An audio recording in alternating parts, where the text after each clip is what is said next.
तो फ्रेंड, कैसे हैं आप सब? उम्मीद है और आशा है कि आप सब एकदम बेहतरीन होंगे और पढ़ाई लिखाई एकदम ज़बरदस्त चल रहा होगा।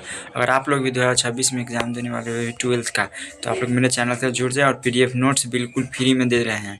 तो पीडीएफ नोट्स लेने के लिए वैशाली टॉपर अकेडमी व्हाट्सएप में जुड़ जाए, लिंक डिस्क्रिप्शन में दिया गया है।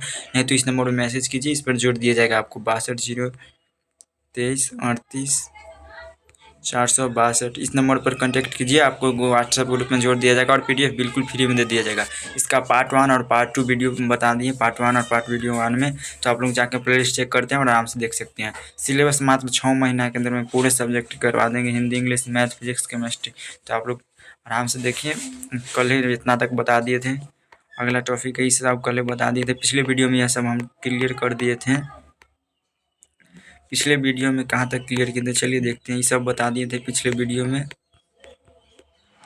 पिछले वीडियो में यह सब बता दिए थे, यह भी बता दिए थे, यह भी बता दिए थे, यह भी बता दिए थे। तो आज से बताना है विद्युत द्विध्रुव आघूर्ण क्या है। तो आज का टॉपिक है विद्युत द्विध्रुव आघूर्ण क्या है। विद्युत द्विध्रुव आघूर्ण क्या है, तो आज का टॉपिक यही है। तो विद्युत द्विध्रुव आघूर्ण क्या होता है? एक प्लस आवेश, एक माइनस आवेश है, दूसरा प्लस आवेश। एक ए बिंदु है और बी बिंदु है, इसका दूरी है जो 12 है। तो दो में से एक आवेश का परिमाण आता था। दोनों आवेश के बीच के दूरी के गुणनफल को विद्युत द्विध्रुव आघूर्ण कह देते। तो इसको ऐसे लिख सकते हैं, किसी विद्युतीय द्विध्रुव का विद्युतीय द्विध्रुव आघूर्ण दोनों में से किसी एक आवेश का परिमाण तथा दोनों आवेश के बीच के दूरी के गुणनफल के बराबर होता है। इसे P से सूचित किया जाता है और इसे है जो P से सूचित किया जाता है। और P बराबर फार्मूला होता है, इसको ऐसे लिख सकते हैं। P बराबर होता है विद्युत P बराबर इसका P वेक्टर बराबर होता है Q into 12 coulomb into P बराबर होता है Q इंटू 12। मतलब दो में से एक आवेश का परिमाण और दोनों आवेश के बीच के दूरी के गुणनफल को विद्युत द्विध्रुव आघूर्ण कहते हैं और इसे P से सूचित किया जाता है। एक सदिश राशि है जिसका मात्रक कूलम इंटू मीटर होता है। आवेश का मात्रक कूलम होता है और लंबाई का मात्रक मीटर, तो कूलम और मीटर हो जाएगा।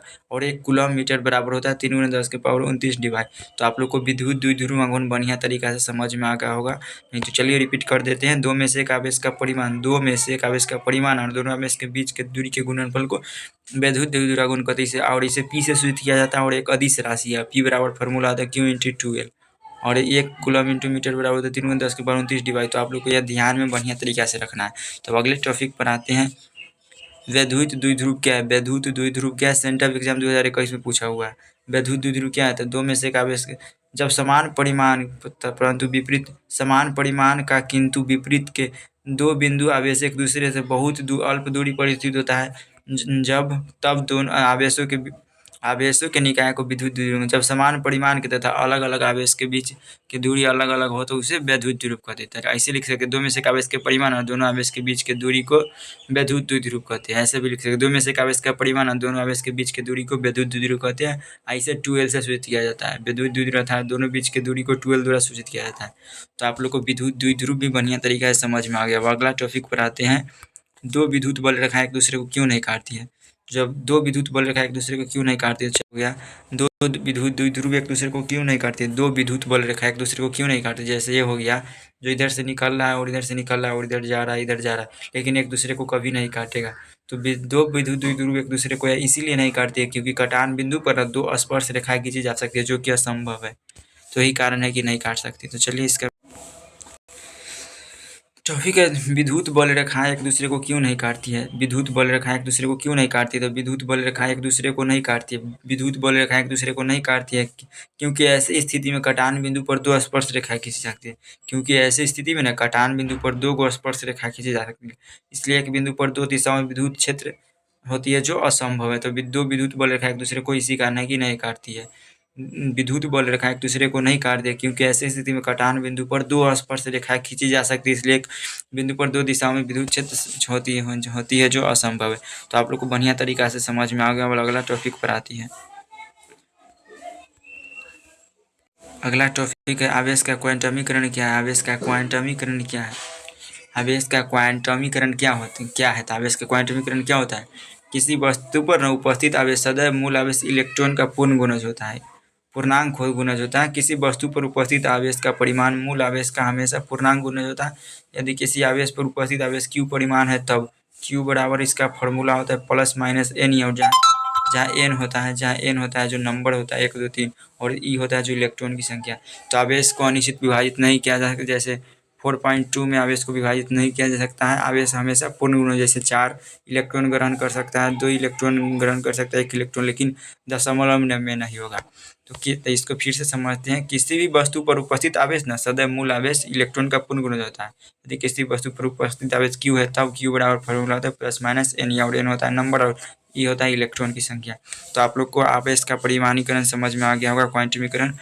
अगला है अगला टॉपिक का अध्यारोपण का सिद्धांत क्या है। अगला टॉपिक का अध्यारोपण का सिद्धांत क्या है। अध्यारोपण का सिद्धांत क्या है, तो इसको चलिए बढ़िया तरीका से समझते हैं। What is the principle of suspension.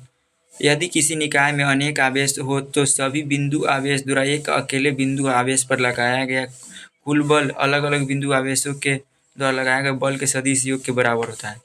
मान लीजिए कि अलग अलग आवेशों का परिमाण अलग अलग होगा और सभी के द्वारा लगाया गया बल एक समान हो, तो उसी को आवेश का अध्यारोपण सिद्धांत कहते हैं। यदि किसी निकाय में अनेक आवेश हो तो सभी आवेश द्वारा एक अकेले बिंदु पर लगाया गया कुल बल अलग अलग बिंदु आवेशों द्वारा लगाया गया बल के सदिश योग के बराबर होता है। मान लिया कि n आवेशों में के कुल निकाय में Q1 Q2 Q3 duster Qn आवेश है। यदि Q1 आवेश पर अन्य आवेशों द्वारा लगाया गया बल क्रमशः F1 F2 F3 है, F1 है तथा इसका परिणामी बल F है। तो F बराबर हो जाएगा फॉर्मूला F12 F12 13 और F14, तो ये हो जाएगा, और F डैश। तो यह अध्यारोपण का सिद्धांत है। तो अब अगले टॉपिक पर आते हैं।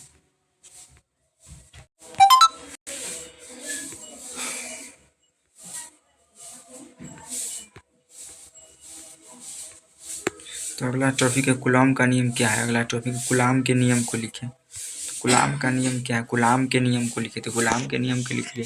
जब दो आवेश के बीच लगने वाले आकर्षण या विकर्षण बल दोनों आवेश के गुणनफल के समानुपाती और उनके बीच के दूरी के वर्ग के व्युत्क्रमानुपाती, जिसे कूलॉम का नियम कहते हैं। चलिए तो इसको बढ़िया तरीका से समझते हैं।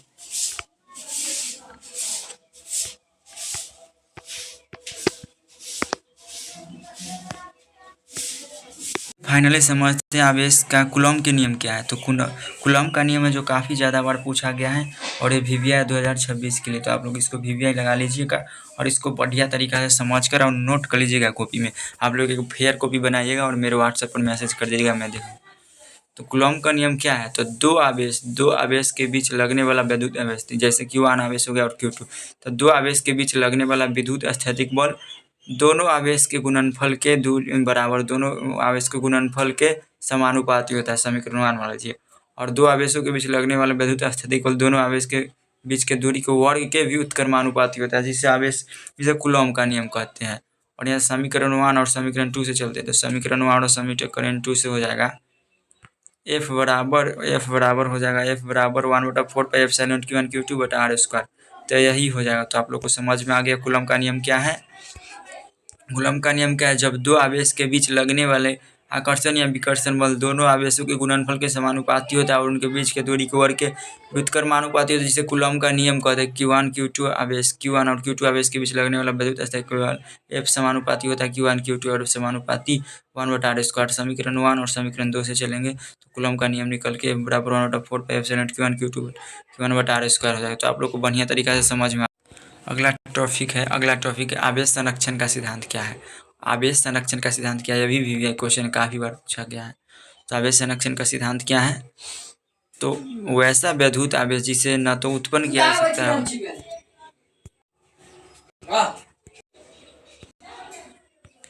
मतलब आवेश संरक्षण का सिद्धांत क्या हो। आवेश संरक्षण का सिद्धांत बेंजामिन फ्रैंकलिन ने दिया था। और बेंजामिन फ्रैंकलिन ने कहा था कि आवेश को न तो उत्पन्न किया जा सकता है और न ही नष्ट किया सकता है, बल्कि आवेश को न एक वस्तु से दूसरे वस्तु में रूपांतरित किया जा सकता है। तो आवेश संरक्षण का सिद्धांत क्या लिखेंगे, तो आवेश संरक्षण का, तो चलिए फाइनली समझते हैं आवेश संरक्षण का सिद्धांत क्या है। तो what is the conversation principle of charge. आवेश संरक्षण का सिद्धांत क्या है, तो आवेश संरक्षण का सिद्धांत बेंजामिन फ्रैंकलिन ने दिया था। और बेंजामिन फ्रैंकलिन के अनुसार आवेश को न तो उत्पन्न किया जा सकता है और न ही नष्ट किया जा सकता है, बल्कि आवेश को न एक वस्तु से दूसरे वस्तु में रूपांतरित किया जा सकता है, जिसे आवेश का संरक्षण सिद्धांत कहते हैं। तो वैसा विद्युत आवेश जिसे ना तो उत्पन्न किया जा सकता है और न ही नष्ट किया जा सकता है, बल्कि एक रूप से दूसरे रूप में परिवर्तित किया जा सकता है। अर्थात आवेश को न तो उत्पन्न किया जा सकता है और न ही नष्ट किया जा सकता है। इस सिद्धांत को आवेश संरक्षण का सिद्धांत कहते थे, इसी को आवेश संरक्षण का सिद्धांत कहते हैं। तो आप लोग को बढ़िया तरीका से आवेश संरक्षण का सिद्धांत समझ में आ गया होगा। तब अगले टॉपिक पर चलते हैं। अगला टॉपिक है आवेश के गुण को लिखे। अगला टॉपिक है आवेश के गुण को लिखे। आवेश के गुण को लिखे। तो आवेश के गुण को कैसे लिखेंगे? तो आवेश होता है जो एक अदिश राशि होता है, तो विद्युत आवेश अदिश राशि पहला लिखेंगे। और आवेश का क्वांटमीकरण होता है, आवेश संरक्षण होता है, आवेश सतत होता है। और आवेश आवेश है जो एक अदिश राशि है, यह भी लिख सकते हैं आप लोग। आवेश को क्यू से सूचित किया जाए और आवेश का बीमा एटी होता है। और आवेश का मात्रा कूलम होता है, ये भी लिख सकते हैं आवेश के गुण को। तो आवेश के गुण आप लोग बढ़िया तरीके से समझ में आ गए। एक बार रिपीट कर लेते हैं। विद्युत आवेश है जो एक अदिश राशि है और आवेश का क्वांटमीकरण होता है, आवेश का योगात्मक होता है, आवेश संरक्षित होता है, आवेश सतत होता है, आवेश का संरक्षण होता है। तो आप लोगों को आवेश के गुण को बढ़िया समझ गए होंगे। और आवेश अब कूलम के नियम है। अगला टॉपिक है कूलम के नियम की सीमाएं निम्नलिखित है। अगला टॉपिक है, अगला क्वेश्चन है कूलम के नियम के सीमाओं को लिखे। कूलम के नियम के सीमाएं को लिखे। Right the limits of coulomb से होता है, कूलम के नियम को लिखे। तो कूलम के नियम को कैसे लिखेंगे? कूलम के नियम की सीमाएं, तो कूलम के नियम की सीमाएं निम्नलिखित है। कूलम के नियम की सीमाएं निम्नलिखित है, यह दो बिंदु आवेश के लिए लागू होता है। कूलम के नियम है जो दो बिंदु आवेश, मान लीजिए Q1 और Q2 आवेश के लिए लागू होता है, इसका दूरी r। तो यह दो बिंदु आवेश के लिए लागू होता है, या दो स्थिर आवेश के लिए लागू होता है। और यह है कि जो दूरी स्थिर, स्थिर मतलब रुका हुआ आवेश के लिए लागू होता है। और यह 10 के पावर या और यह 10 से 15 मीटर से कम दूरी के लिए लागू नहीं होता है। 10 के पावर होगा, 10 के पावर 14 मीटर से कम दूरी के लिए यह लागू नहीं होता है। और आवेश संरक्षण का सिद्धांत जो एक सार्वत्रिक नियम है, और यह एक सार्वत्रिक नियम है। तो आप लोग को बढ़िया तरीका से समझ में आ गया होगा। उम्मीद करते हैं कि आप लोग को बढ़िया तरीका से समझ में आ रहा होगा। और बढ़िया समझ में आ रहा है तो आप लोग चैनल को सब्सक्राइब कर दीजिए और अपने दोस्तों में शेयर कर दीजिए। अगला टॉपिक है कूलम का प्रमेय क्या है। कूलम का प्रमेय क्या है? What is Coulomb's theorem. तो कूलम का प्रमेय क्या है? कूलम का प्रमेय क्या है? किसी प्रकार के आविष्ट चालक के कारण, किसी प्रकार के आविष्ट चालक के कारण किसी बिंदु पर विद्युतीय तीव्रता ई चालक पर आवेश का पृष्ठ घनत्व सिग्मा तथा माध्यम की विद्युतशीलता के अनुपात के बराबर होता है। तो विद्युत क्षेत्र की तीव्रता ई बराबर होता है और सिग्मा होता है जो माध्यम की विद्युत, सिग्मा होता है तो विद्युत क्षेत्र की आवेश का पृष्ठ घनत्व होता है, और एप्सिलॉन नॉट होता है जो माध्यम की विद्युतशीलता। इसी के अनुपात को कूलम का प्रमेय कह देते हैं। किसी प्रकार के आविष्ट चालक के कारण किसी बिंदु पर विद्युतीय तीव्रता ई चालक पर आवेश का पृष्ठ घनत्व सिग्मा तथा माध्यम की विद्युतशीलता के अनुपात के बराबर होता है। इसे ई से सूचित है, ई बराबर एप्सिलॉन नॉट ई होता है। तो आप लोगों को समझ में आ गया। अगला टॉपिक है विद्युत क्षेत्र क्या है। विद्युत क्षेत्र, विद्युत क्षेत्र क्या है? तो किसी आवेश के चारों ओर के जिस क्षेत्र के अंदर उस आवेश का प्रभाव पड़ता है या प्रवेश के प्रभाव का अनुभव किया जाता है, उसे आवेश का विद्युत क्षेत्र का। जैसे मान लीजिए कोई मुखिया है, तो अपने गांव में ही न शासन करेगा, दूसरे गांव में जाएगा तो उसको मार कर ठीक कर देगा। वैसे ही विद्युत क्षेत्र होता है। जैसे मान लीजिए यहाँ पर विद्युत क्षेत्र क्यों है, तो ये अपने आसपास के एरिया में अनुभव करेगा, इसे दूसरा एरिया में नहीं जा सकता है, आसपास में करेगा। वैसे मुखिया है जो अपने आसपास की जगह में शासन करेगा, दूसरे जगह पर जाएगा तो मार देगा। उसी तरह विद्युत क्षेत्र होता है। तो आप लोग को विद्युत क्षेत्र बढ़िया से समझ में आ गया होता है। किसी आवेश के चारों ओर के जिस क्षेत्र के अंदर उस आवेश का प्रभाव पड़ता है या प्रवेश के प्रभाव का अनुभव किया जाता है, उसे आवेश का विद्युत क्षेत्र कहते हैं। तो आप लोग को विद्युत क्षेत्र समझ में आ गया होगा। अब अगला टॉपिक है ठोस कोण या घन कोण क्या है। ठोस कोण या घन कोण क्या है? तो किसी तल के परिधि के भिन्न भिन्न बिंदुओं को, किसी तल के परिधि के भिन्न भिन्न बिंदुओं को एक बिंदु से मिलाने पर एक शंकु आकार आकृति प्राप्त होता है तथा इस शंकु के द्वारा उसके शीर्ष पर कोण अंतरित होता है, जिसे ठोस कोण कहा जाता है। इसे ओमेगा से सूचित किया जाता है। जैसे मान लीजिए एक गोला है और इसको विभिन्न आकृति से मिला दिए। मान लीजिए यहाँ से एक गोला मिला दिए, एक यहाँ से मिला दिया, विभिन्न बिंदु से काटेंगे तो ये एक शंकु के आकार का बनेगा। तो इसी को क्या कहेंगे? ठोस कोण। और इसे ओमेगा से सूचित किया जाता है और एक अदिश राशि है। तो आप लोग को बढ़िया तरीका से समझ में आ गया, तो आप लोग स्क्रीनशॉट इसको ले सकते हैं। विद्युत क्षेत्र भी समझ में आ गया होगा। गॉस का प्रमेय बच गया। अगला टॉपिक है गॉस का प्रमेय क्या है। तो गॉस का प्रमेय क्या है? किसी प्रकार के, जैसे मान लीजिए कोई बंद गोला है और ये बंद गोला में से आवेश का प्रवाह हो रहा है। जैसे गॉस का प्रमेय किसी बंद पृष्ठ से ना विलंब गुजरने वाली विद्युत क्षेत्र संख्या के माप को विद्युत फ्लक्स कहता है। इसी प्रकार बंद गोला के अंदर से आवेश प्रवाह होता है, उसे गॉस का प्रमेय कहते हैं। तो गॉस का प्रमेय क्या है? गॉस का प्रमेय क्या है? तो किसी प्रकार के घिरे हुए बंद तल से संबंध कुल विद्युत फ्लक्स तल के अंदर उपस्थित आवेशों का 1/ε0 होता है, अर्थात क्यू फाई बराबर Q/ε0 होता है। फाई बराबर Q/ε0 होता है। इसी के गॉस का प्रमेय कहते हैं और गॉस लॉ फार्मूला। तो आपको गॉस का फार्मूला भी बढ़िया तरीके से समझ में आ। फाइनली यह चैप्टर आज समाप्त हो गया। अब कल तो फाइनली ये चैप्टर आप लोग को बढ़िया तरीके से समझ में आ गया होगा। तो आप लोग धीरे धीरे स्क्रीनशॉट ले लीजिए और इसका कल ऑब्जेक्टिव क्वेश्चन कल बता देंगे कल के वीडियो में, और फिर परसों से चैप्टर 2 स्टार्ट करेंगे, विद्युत विभव तथा धारिता का। तो आप लोग इसके स्क्रीनशॉट बढ़िया से ले लीजिए।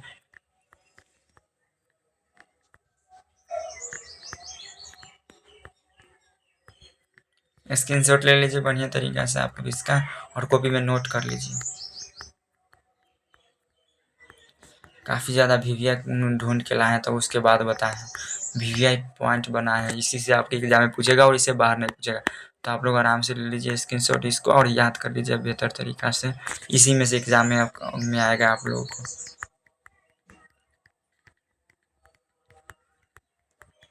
उम्मीद और आशा है कि आप लोग स्क्रीनशॉट बढ़िया तरीक़ा से ले लिए होंगे।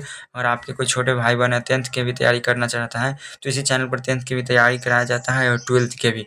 तो आप लोग 10th और 12th की बढ़िया तरीके से तैयारी कर सकते हैं, और वो भी बिल्कुल फ्री में। तो आप लोग PDF लेने के लिए नंबर बताया है उस पर कॉन्टैक्ट कीजिए और PDF बिल्कुल फ्री में ले लीजिए। चलिए मिलते हैं अगले वीडियो में, तब तक के लिए जय हिंद।